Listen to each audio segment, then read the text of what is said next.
Dalam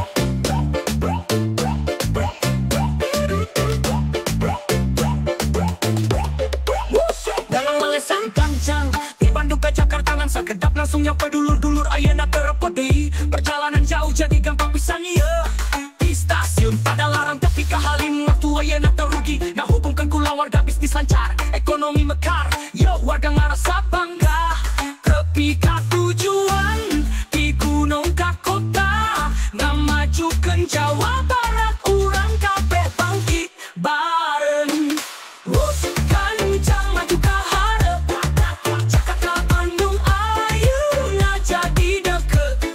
Urang babarengan ekonomi ngalayang, nyambungkeun nu jauh jadi deket.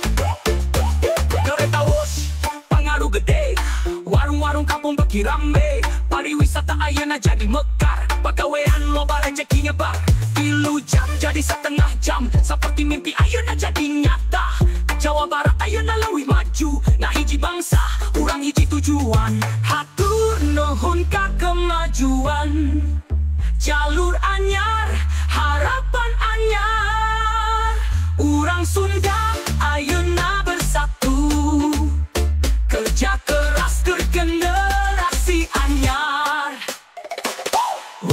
Kancang maju ka hareup, Jakarta Bandung ayeuna jadi deket.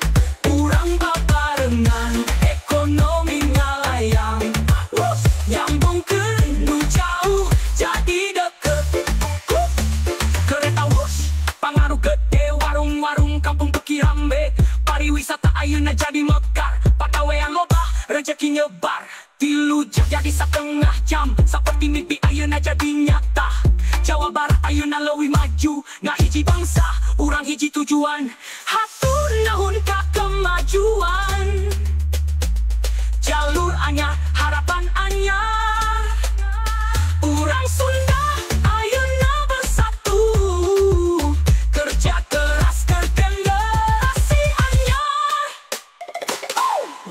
Kancang maju ka hareup, Jakarta Bandung ayeuna jadi deket.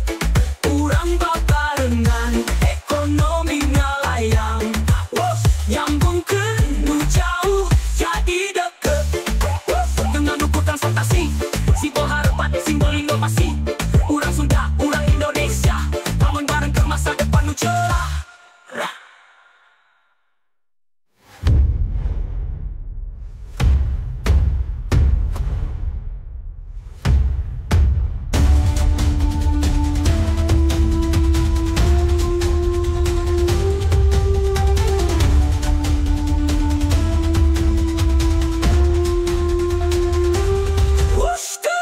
Dengan ukur transportasi, simbol harapan, simbol inovasi. Urang Sunda, urang Indonesia, bangun bareng ke masa depan nu cerah.